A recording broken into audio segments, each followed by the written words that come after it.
യെശയ്യാവ് 40:31 പറയുകയാണ്, കഴിഞ്ഞ നാളുകളൊക്കെ കരഞ്ഞ് നിലവിളിച്ച് തകർന്നവനായി ഒരു കഴുകനെ പോലെ, ഹല്ലേലൂയ, നിന്റെ തൂവലകളെല്ലാം പൊഴിഞ്ഞ്, നിന്റെ കൊക്കുകളും ചുണ്ടുകളും പൊഴിഞ്ഞ്, നിന്റെ നഖങ്ങൾ പൊഴിഞ്ഞ്, ഹല്ലേലൂയ, ഞാൻ മരിച്ചാൽ മതി, മരിച്ചാൽ മതി, മരിച്ചാൽ മതി എന്ന് പറഞ്ഞു കിടന്ന ഏലിയാവേ, ഹല്ലേലൂയ, ഏലിയാവ് ഒരു വിധവയുടെ ഭവനത്തിൽ ചെന്നിട്ട് പറയുകയാണ്, എനിക്കൊരു അട തരണം, എനിക്ക് ഒരു അട ഉണ്ടാക്കി തരാൻ പറഞ്ഞപ്പോൾ ആ വിധവ പറയും, ഞങ്ങൾ മരിക്കാൻ പോവുകയാണ്, ഞങ്ങൾ മരിക്കാൻ പോവുകയാണ്, മരിക്കാൻ പോവുകയാണെന്ന് പറഞ്ഞുകൊണ്ട് അടയുണ്ടാക്കി കൊടുത്തത് കൊണ്ട് ഏലിയാവിൻ്റെ ലൈഫിനകത്ത് മുന്നോട്ട് പോയപ്പോൾ ചൂരച്ചെടിയുടെ കീഴിൽ കിടന്നുകൊണ്ട് ഏലിയ പറയാണ്, ഞാൻ മരിക്കാൻ പോവുകയാണ്, ഞാൻ മരിക്കാൻ പോവുകയാണ്.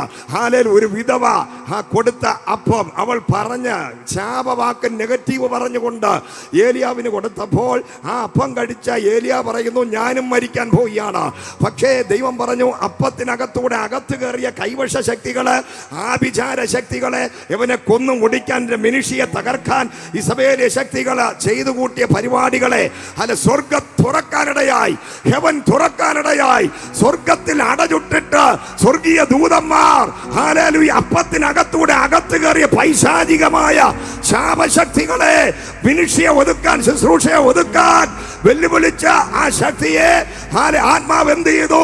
സ്വർഗത്തിൽ നിന്ന് ദൂതനിറക്കി ഒരു അട കൊണ്ട് കൊടുത്ത് തട്ടി എഴുന്നേൽപ്പിച്ചതുപോലെ, ഒരു കഴുകനെ പോലെ. നിന്റെ പരിപാടി തീർന്നിട്ടില്ല, നിന്റെ മനുഷ്യ തീർന്നിട്ടില്ല, നിന്റെ ശുശ്രൂഷ തീർന്നിട്ടില്ല. നീ മരിക്കാനുള്ളവനല്ല, നീ പറക്കാൻ പോവുക.